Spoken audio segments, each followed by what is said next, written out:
Thank you again for joining us for another episode of Smart TV. We appreciate everybody being here. My name is Curtis Howe. I'm the owner of Smart Social. We love helping businesses every Monday understand how they can better improve their online marketing. So thank you for joining us. We're live, of course, on Facebook, YouTube, and Twitter and Periscope as well. So join us for our live opportunities to ask us questions, to seek immediate advice about your business as well. So today, the main thing that we want to talk about today is what we've titled it as how to stay in business for the next 5 years. Now, the reason that we have titled it this way is because of a phrase that came out about a year and a half ago from a social media conference, and I can't remember the gentleman's name that made the comment. I know I've got it saved, I don't remember his name right now, but anyways, there's a guy that spoke at a social media conference, and he made the comment that the best ROI from social media is that you're still in business in 5 years. So we've named this episode How to Stay in Business for the Next 5 Years to help people understand in greater detail what that marketer was talking about. He wasn't just talking about social media specifically, as far as meaning if you're not on Facebook, you are going to not be in business in 5 years. But the reality of what he talked about is very, very important. So if you have questions as we go along and talk about things today, let us know. We'd love to answer your questions and hear from you. So to begin, let's talk about the new changes, the new things that are happening in the world of marketing and sales, and how they will influence your ability to do things in your business. So it used to be set up, thanks for everybody for joining us, we appreciate it. It used to be in your business that you, as the business owner, would control your marketing message. You could control the message, you could put everything in place. Hello, thanks for joining us today. You could put everything in place, you could help represent your business to your customers in any way that you wanted to, so you could control all the marketing, all the messaging that your customers saw about your business. And then what you would do is you would market to people, not to the whole market, but just to people who needed your help now. So if you are, say, a roofing company, you're going to market to people who have problems with their roof right now. Not people who are going to have problems in 6 to 8 months. You'll wait and then market to them in 6 to 8 months when that comes around. If you're a restaurant, you're just marketing to people who are hungry right now, trying to incentivize them to come in and do business with you. So the challenge is that has really changed, completely changed with social media, with the advent of more online tools and opportunities. There's been huge changes that have happened in there. So because of that, we as marketers and business owners need to be rethinking how we're doing stuff. This is huge, huge importance. So with that, if you look at this from the customer standpoint, if we look back in time, let's say we go back into the 80s, early 90s, if you had, say, a water heater go out in your house, your water heater went out, you didn't know what to do about it, or you needed a new dentist, or whatever it is, you needed a professional to help you with a problem in your life that you're dealing with immediately. What you do, of course, is you'd pick up the phone book and you would look up all the people listed in the phone book, and then you'd start to call them one at a time and do an interview process with each of them. What is your availability? What is your pricing? Do you have any specials or deals going on? Blah, blah, blah, blah, blah. How long have you been in business? Those kinds of things. You do this interview process because you want to find who's going to be the best business to help solve the problem you have in your life. The problem is there's only one question you as a consumer want answered. And that is, are you going to take good care of me and fix any problems that might arise and make this an easy, positive experience? So that's all you have to answer. The reality is you don't know the answer to that question until after you've hired someone. And oftentimes by then it's too late to go back. So that was the problem. Well, come late 90s, early 2000s, you would run into a little bit different way of solving this pain. Because rather than going to the phone book, you went to Google. And so you would Google home, HVAC clients in my local city, or whatever it is. Whatever you're looking for, you'd Google for that, and then it'd pull a list of websites up. And then instead of doing this interview process that could take hours of your time to solve, you just look at their website. Oh, look, here's their pricing. Oh, here's this information. Maybe I'll call them real quick and ask them a couple questions, like availability or specials or deals they have, and then it can be done. So instead of taking hours to solve your problem, it cut it down into 1 hour or less. So it was much easier to get things solved as a consumer at that standpoint. The problem is there's only one question that you want answered, and that is, are you going to take care of me and fix problems and make this a good experience for both of us? And you still can't answer that question until after you've hired them. So now come social media. Social media comes around, and now you don't even have to solve your own problems anymore. You've built up this network of people that you trust, your friends on Facebook or Twitter, whoever. You've got experts you follow, you've got people that you value their opinions for different reasons. You've got this community built up. You've got a network that you can rely on. So now when your furnace goes out, or you need your windows cleaned or windows replaced, or you need a new dentist or whatever it is, now instead of having to do all this research, you just go to Facebook and you just go, hey friends, my furnace just died. Who should I hire to replace it? Question mark, send. And it goes out, and now you go on the rest of your day. You don't even have to solve the problem anymore. You leverage the wisdom of your network, because within about an hour to 2 hours, you just have to check back on Facebook, and you're gonna get a slew of messages from your people you're connected with, and they're gonna tell you, oh, this is the company you should hire. They did a great job for us, we love them. Or other one's gonna come in and go, don't hire this company, man, they screwed us over last time. So all this information will come from your network, and now you can rely on their opinions and ideas to help you find the one you want to work with. So now you cut that out, because now the beauty is you can finally answer the question, are they going to take care of me? And the reality is what you're doing is you're leveraging the customer base of these businesses. You're not leveraging the marketing or advertising of this business. In fact, you are bypassing all marketing for a business completely by doing this. You don't have to open up any emails from a company. You don't have to open up, you can even just cut your mailbox down and don't even have a physical address, don't opt into any marketing at any time, anywhere for anything, and you can still solve the problem because you're leveraging the wisdom of your network.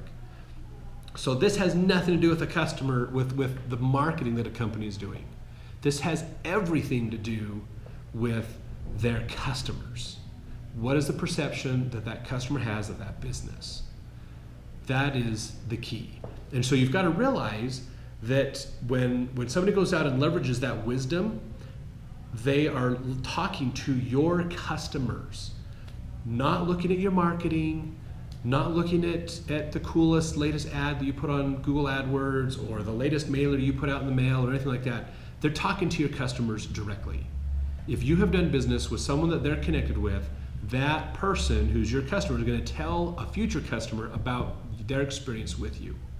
That is amazingly powerful. Amazingly powerful. So we have to realize as a business owner that people can talk to our customer base before they talk to us. So step one, if you're going to be in business for more than 5 years, you have to have a really good strategy for your customers. Whoever does your customer service, however you set up your customer service, needs to be good, and they need to be talking with your marketing teams. Those need to be connected. Whether there's some liaison or person on both teams or whatever it is, they have to be connected. You need to realize that how you treat your customer will determine how much new business you get, because people can talk and they can share their experience. Now I know this is a little hard, this is pretty disheartening for a business to hear, because you're always worried about those customers that you cannot please, there's nothing you can do about it, and that's a whole nother strategy. We did a video about a month and a half ago dealing with bad reviews, and go back and watch that video. I'm sure we're gonna do another one here pretty soon to talk about that more. So that step one is dealing with your customers. So if you've got questions as we go along about what we're talking about, let us know. We'd love to answer your questions about helping business owners understand these principles. So that first principle is, of course, dealing with your customers. Make sure you take good care of your customers. Make sure that their experience is a good experience, because that's the key to your business success, is the experience a customer has with you.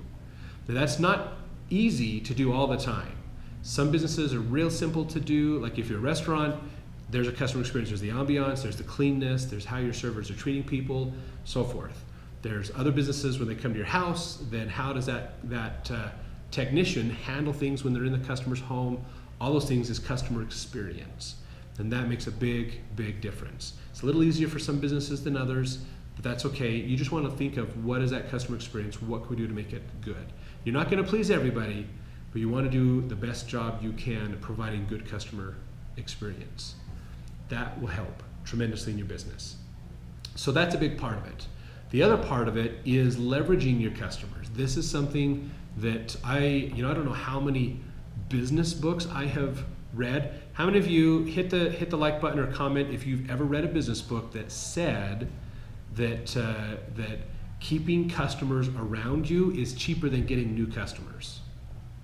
Getting repeat business, it costs you less than getting new business. How many of you have ever read that? Leave comments or hit the like button. Would love to get your feedback on that. Because I know for me, every book I've read on business and marketing always talk about your customer base is the number one thing to help you grow your business. If you work with your customers and do things with your customers and utilize them for repeat business and referrals, your business will grow without costing a ton more in marketing. And it's true. I've been involved with several businesses, and it is completely true. Keeping a customer as a repeat customer is cheaper. It costs less, it's way more efficient than trying to get a new customer. The problem is we get so good as a business, we get so good at finding new customers when we start out that we forget to keep our customers with us.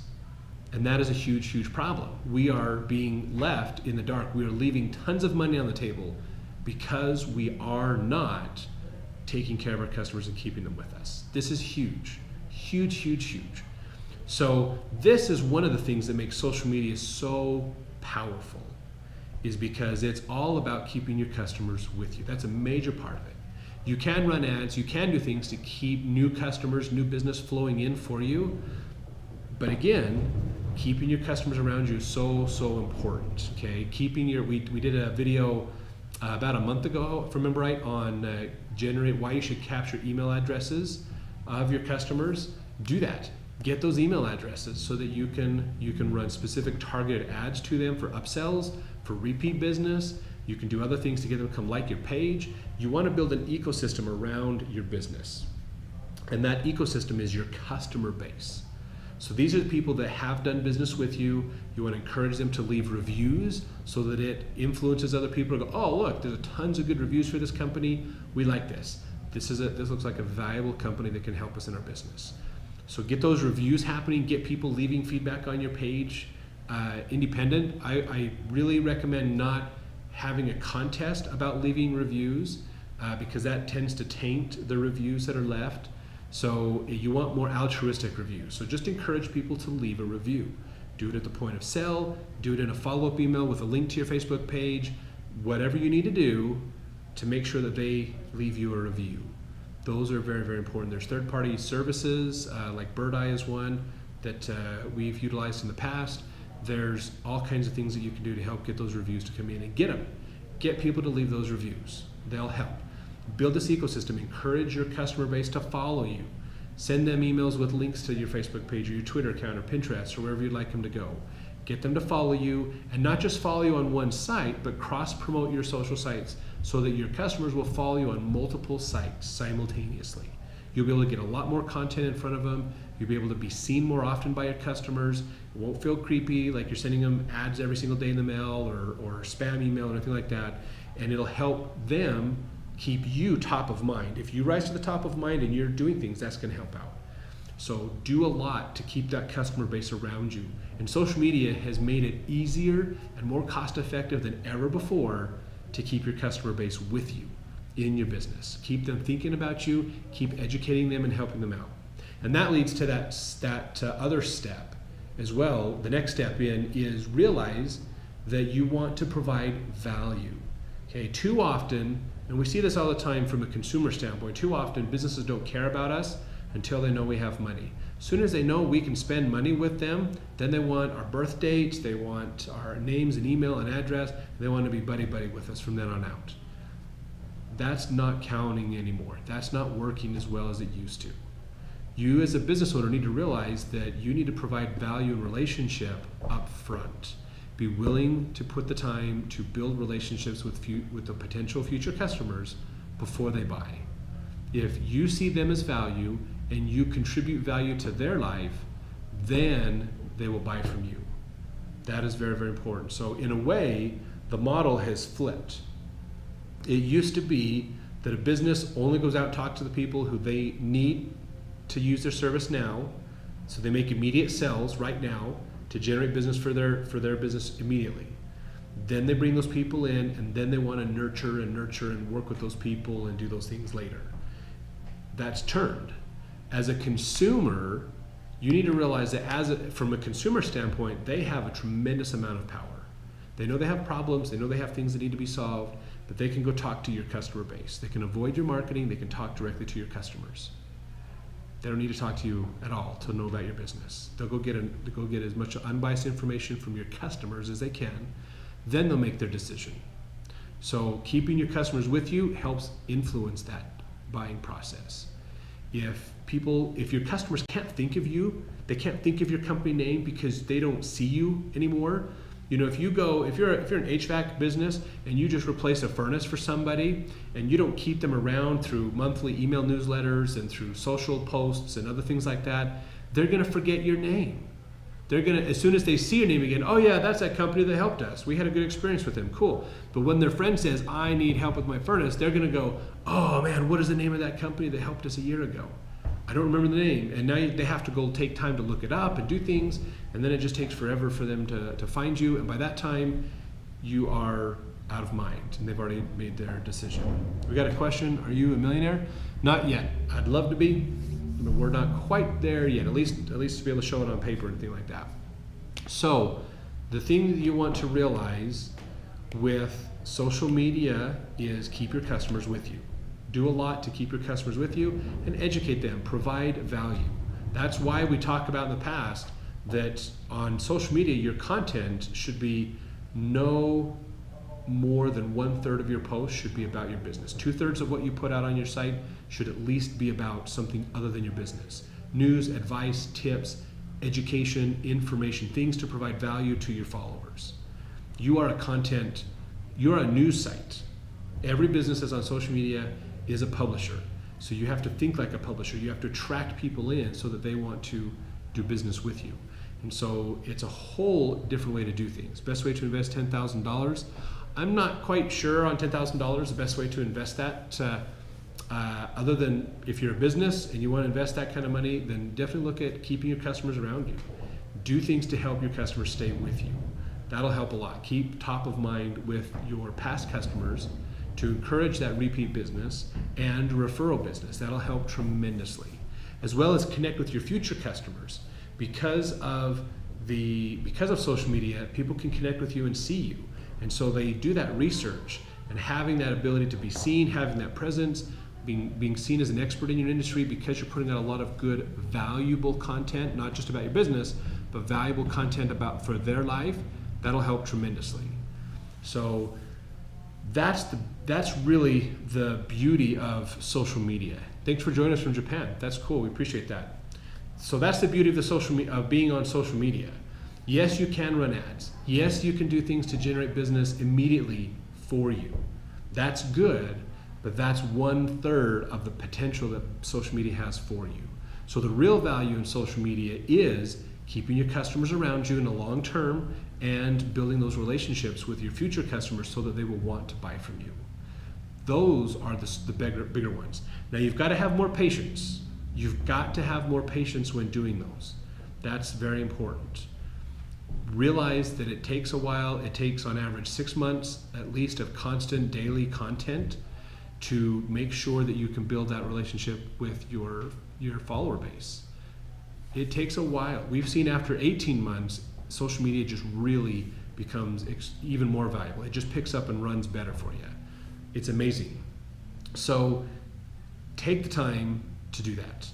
It's a lot of little things to do to help out, build value, offer free stuff, free information, free advice, free tips up front, build that value, create an ecosystem around your business, a community of your customer base, and then they will help allow you to tap into their friends as they do recommendations and those things, get those reviews to happen, get them to talk about your business to their friends. And that's where your best market will come in. The number one thing that social media can do for business is to convert your customers into your best marketing. But that also means having not just a marketing department and a customer service department, but having those talk to each other and realize they can communicate. Social media does marketing and customer service at the same time. So make sure that you are incorporating both of those together. That'll help tremendously in helping you have a better experience on social. So those are the tips for the day. That's really the best way to keep yourself around for the next 5 years or more, is use social media to to contribute value to people and build a community with your followers, with your customer base, so that they will refer more people to you. The companies that do this are going to have such an easier time staying in business in the next 5 years. There's going to be a huge difference. Just mark my words on this. You can come back and watch this later. It is April 3rd, 2017 today as we film this. So watch the companies that use social media to keep in touch with their customers, to build value for their future customers, that do those things are going to have such an easier time staying in business in 5 years. The companies that don't, they either ignore social media or they just run ads. They don't care about connecting and liking and sharing. They just want to run ads. They just want to do marketing. They don't want to build value for other people. They're going to struggle. They're going to have a harder time staying in business. They're going to have a bigger problem, a lot more work and effort to get ahead of everybody else. Because the company that really learns how to be seen as valuable on social, the company that keeps their customers with them on social media, keeps communicating and working with them with email and social and those things, those are the companies that are going to come out of the woodwork. They're going to come out of nowhere, and they're going to become dominators in their markets. They're going to start having business grow where their competitors are going to start to shrink. The competitors are going to be like, man, we used to have this huge budget for marketing and advertising, and we don't know why we're not getting the people to come in anymore. What's going on? And then they're going to realize this other company is winning. And they realize, oh, they're on social media. And then they're going to get onto social media. They're going to try to catch up, and they're going to be a couple years behind. So they've got a ton of catch up to do. And then if they haven't done a good job of keeping their customers happy, they're about to get blasted with a whole bunch of people going, you are terrible at business. And that's going to taint them, and they're going to have an even harder time coming back from that, and then they're going to go out of business. And the companies that do a good job of customer service and communicating with their customers and future customers through social media, those are the companies that are going to survive and thrive over the next 5 years. So thanks for joining us today, everybody. We really appreciate it.